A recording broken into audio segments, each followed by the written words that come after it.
Dobar dan svima. Srdačno vas sve pozdravljam i želim vam dobrodošlicu na pres konferenciju povodom najave sajma Croagro, Međunarodnog sajma poljoprivrede, poljopreme i mehanizacije, te sajmova hrane i zdravog življenja. Pozdravljam i naravno naše goste. Danas sa nama je gospodin Emil Tuk, pomoćnik pročelnice Gradskog ureda za gospodarstvo, ekološku održivost i strategijsko planiranje. I naravno naši domaćini, gospođa Renata Suša, direktorica Zagrebačkog velesajma i gospodin Damir Pavlik, voditelj Croagra i sajmova hrane i zdravog življenja. Uvodnu riječ ima direktorica Suša, izvolite. Dobar dan svima, hvala vam puno što ste došli na predstavljanje naših sajmova. Od 1. do 4. prosinca na Zagrebačkom velesajmu održat će se drugo izdanje Međunarodnog sajma poljoprivrede, opreme za poljoprivredu i mehanizaciju Croagro, te 11. izdanje sajmova hrane i zdravog življenja. Croagro i sajmovi hrane i zdravog življenja važna su platforma u predstavljanju svih tema iz područja poljoprivrede, hrane i održivog življenja, a što je prepoznato od strane Ministarstva poljoprivrede Republike Hrvatske i Grada Zagreba, koji su pokrovitelji sajmova. Partneri sajma su Hrvatska poljoprivredna komora, Hrvatska agencija za poljoprivredu i hranu, Agronomski fakultet iz Zagreba i Fakultet agrobiotehničkih znanosti iz Osijeka. Cilj ovog sajma je i popularizacija zanimanja u poljoprivredi, gdje očekujemo značajan rast potražnje na tržištu rada. Kroz 4 dana 292 izlagača iz 21 zemlje će poljoprivrednicima, ali i onima koji to tek namjeravaju postati, ponuditi sve što im je potrebno za uspjeh u poljoprivrednoj proizvodnji. Sajmovi se prostiru na 16.000 kvadrata izložbenog prostora, organiziranih u 6 paviljona. Cilj postavljanja i organiziranja Croagra je pozicioniranje sajma kao središnjeg i nacionalnog poljoprivrednog događanja u Republici Hrvatskoj. U skladu s motom "Sajam kakav poljoprivreda zaslužuje", Croagro je jedini takav u Hrvatskoj koji se održava na organizacijskom standardu međunarodnih sajamskih događanja, u zatvorenim, grijanim i uređenim prostorima i koji se održava u vrijeme mirovanja poljoprivredne aktivnosti. U dogovoru s izlagačima terminski je usklađen i idealan za ugovaranje nove poljoprivredne sezone. Ponosni smo na iznimni izlagački segment koji će uz ključne izlagače prezentirati strojeve najsuvremenije poljoprivredne mehanizacije i opreme, poljoprivredne i prehrambene proizvode, sadnice i sjemenski asortiman, sredstva za zaštitu bilja i podizanje prirodne plodnosti tla, te svu potrebnu opremu i repromaterijal za proizvodnju. Očekujemo predstavljanje najnovijih modela traktora, kombajna i priključaka, a koje su najavile tvrtke koje zastupaju renomirane brendove iz područja mehanizacije. Posjetitelji će moći uživati u zanimljivim predavanjima, radionicama, kongresima, seminarima, degustacijama i drugim događanjima, a sve će se to odvijati na 6 pozornica i uključivat će više od 200 sati programa. Više o sadržajnom i programskom dijelu reći će voditelj ovih sajmova, gospodin Damir Pavlik.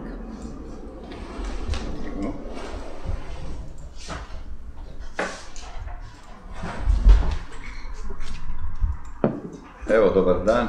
Malo da zamijenim. Kaj treba? Zvučim dobro. Evo, dobar dan, lijepi pozdrav od mene svima. Zahvaljujem što ste svi došli ovako lijepo u velikom broju, što nam je dao dodatno malo i tremu, ali znači, kao što je rekla gospođa direktor, održava se na 6 pozornica na stručni program. Posebno ću vam nešto kratko reći o programu Croagra, a nešto kratko i o programu sajmova i hrane i zdravog življenja. Znači, na 6 pozornica, veliki, bogati stručni program od kojeg mogu izdvojiti okrugle stolove Agronomskog fakulteta iz Zagreba s temama kvalitete hrane, urbane poljoprivrede, obnovljivih izvora energije i emisijske kvote stakleničkih plinova, kao i aktualne teme proizvodnja hrane u Republici Hrvatskoj, umjereni uzgoj svinja, zeleni plan i održiva poljoprivreda, te digitalna poljoprivreda u organizaciji Fakulteta agrobiotehničkih znanosti iz Osijeka, koji su nam ujedno i partneri. Kako postati stručnjak u poljoprivredi, pobrinut će se srednje strukovne škole i fakulteti, a koje će se promovirati predstavljajući budućim polaznicima kroz stručna predavanja i savjetovanja na svojim izlagačkim prostorima u paviljonu 8. Znači, osim stručnih predavanja koji će se dešavati na pozornicama, predvidjeli smo i za njih prostore u paviljonu 8 gdje smo ih sve skupili kako bi mogli svi zainteresirani doći na dodatne konsultacije, a naravno i informacije vezane o tim institucijama. Tu moram spomenuti Talijanski institut za vanjsku trgovinu koji će imati odmah u četvrtak jedan seminar koji će trajati od 12:30 do 16:30, to je Agri-Food Tech, inovativne tehnologije za poljoprivredu i prehrambenu industriju, prilike i izazovi. To nam je vrlo značajno. Zatim u isti dan u četvrtak imat ćemo od Fakulteta agrobiotehničkih znanosti teme koje sam već rekao. Također isti dan imamo i predavanje kako biti inovativan u poljoprivredi gospodina Ilije Jurića.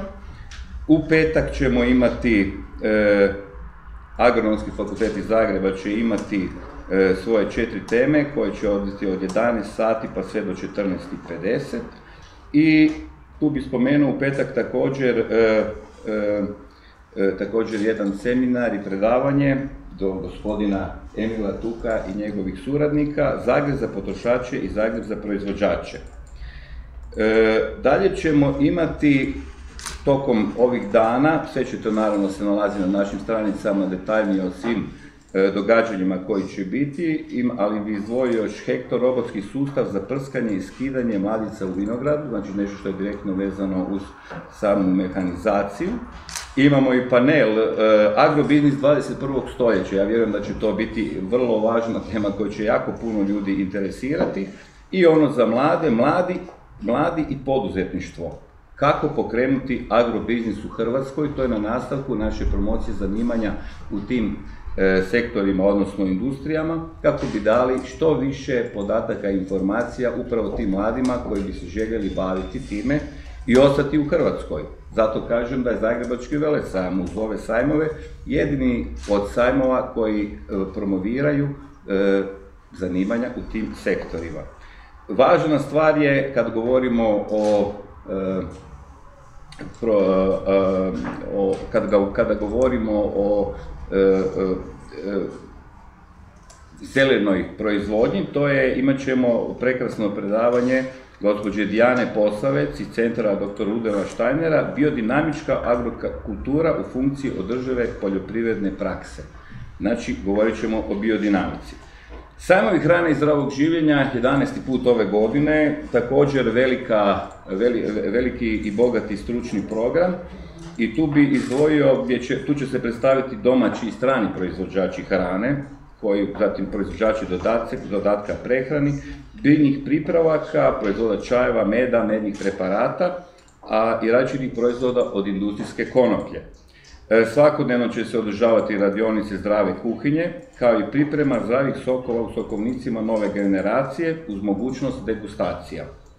Indijsko veleposlanstvo organizirat će svakodnevne joga satove, a predstavit će se hotel Kornjak s otoka Iža. To je jedini vegetarijanski hotel u Hrvatskoj s ciljem i vizijom da spoji duhovni i fizički odmor u jedinstvenoj i originalnoj cijelini.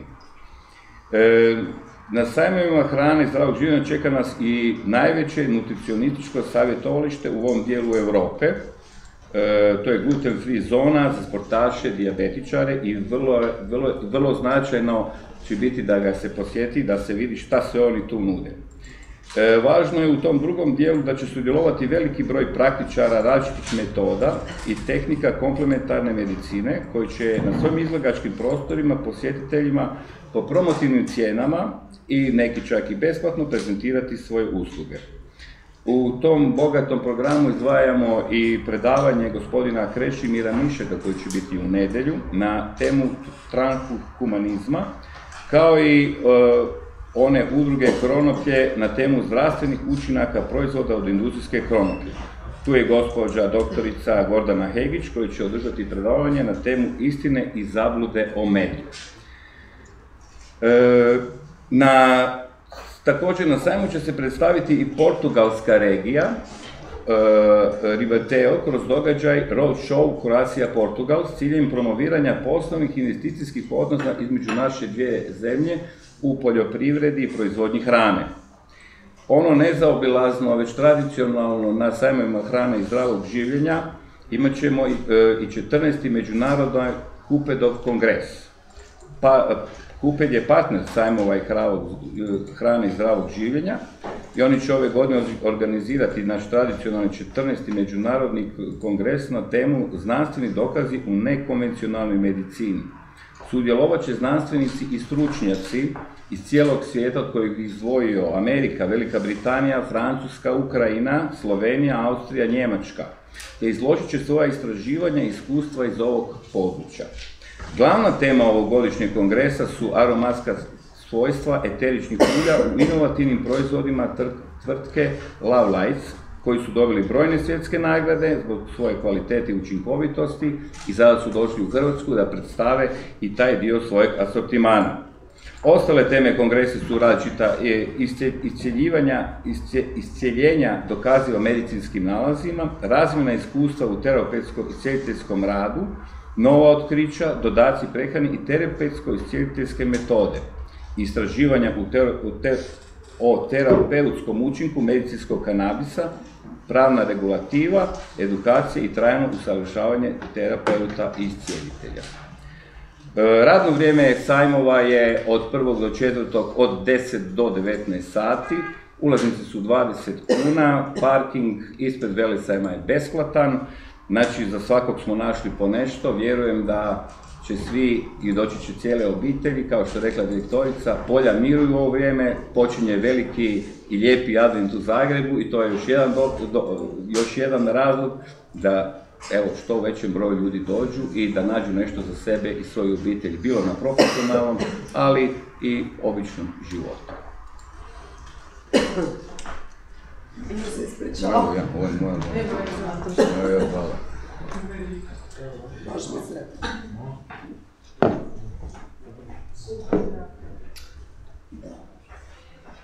Oprostite. Baš me napalo. Evo se ispričavam. Isuse, kaj mi je pokrovitelj ovogodišnjeg termina sajmova je grad Zagreb. Molim gospodina Tuka da nam se obrati.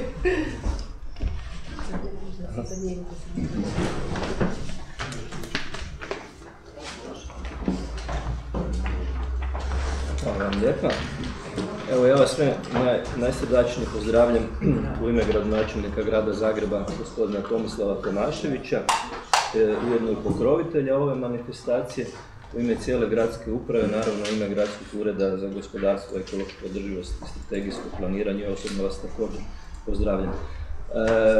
Skupiti 280 izlagača iz 21 zemlje zaista je veliki uspjeh i ovom prilikom bi čestitao gospođi Renati Suši, direktorici Zagrebačkog velesajma, gospodinu Pavleku i čitavoj ekipi koja je vrijedno radila na pripremi ovog sajma, evo koji je ostao zaista nezaobilazan događaj ovakve vrste u regiji pa i šire.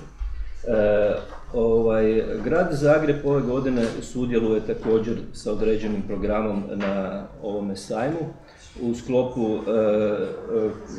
sklopu sajmova hrane i zdravog življenja bit će predstavljeno 33 proizvođača s područja grada Zagreba, naši vrijedni OPG-ovci, evo koji su tu iz naše najbliže okolice, pa pozivamo i ovom prilikom građane grada Zagreba da dođu i kušaju te proizvode koji su zaista vrijedni i na ovaj način promoviramo najkraće lance opskrbe prema gradu Zagrebu.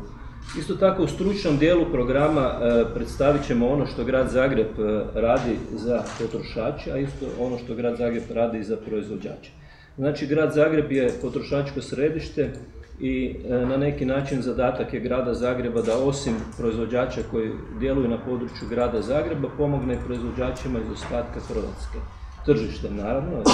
U tom smislu grad Zagreb je pokrenuo određene aktivnosti kroz politike urbane prehrane koje se tiču upravo plasmana proizvoda iz ostatka Hrvatske na područje grada Zagreba, a to bi trebali biti najkvalitetniji, najvrijedniji proizvodi iz cijele Hrvatske, a to ćete naravno čuti detalje na našim stručnim predavanjima, koji će isto tako obuhvatiti i teme iz naše urbane poljoprivrede, a to su naši gradski vrtovi i naši urbani voćnjaci. Evo, da ja puno ne duljim, još jedanput bih pozvao znači, sve naše sugrađane da od 1. do 4. dođu na Zagrebački velesajam, evo da nađu nešto za sebe osobno, profesionalno, da obiđu naše obiteljska poljoprivredna gospodarstva i da se opskrbe za ove božićne i novogodišnje praznike domaćim vrijednim proizvodima. Zahvaljujem se još jedanput, evo i ako ima kakve pitanje stojimo. Zahvaljujem gospodine Tuk. Evo kao što je i gospodin Tuk rekao, ako imate pitanja slobodno ste ih postaviti. Izvolite. Iz kojeg ste medija, oprostite? Mene zanima koji točno brendovi za poljoprivrednu mehanizaciju će biti na sajmu? Da. Znači imamo veliku respektivu brendova od poljomehanizacije. Tu bi ja nabrojao bi po redu, znači mi smo to grupirali u nekoliko segmenata, znači krećemo od uređaja i mehanizacije koja je vezana uz vrtove, znači različite kosilice. U tom dijelu također, osim tih kosilica, doveli smo i proizvođače različite dodatne opreme tipa motornih pila, znači sve ono u principu što bi trebalo za održavanje jednog vrta. Onda drugi segment to su mali traktori koji imaju i oprema sva koja je vezana uz obradu vinograda i vinogradarstva. Zatim imamo veću mehanizaciju koja je vezana uz ratarstvo, znači tako smo nekako grupirali. Brendovi su, iz svakog tog segmenta imamo vrlo respektabilne brendove i mogu reći da osim nekih imat ćemo od Deutz Fara, Austro Dizela, Poljo Nove, zatim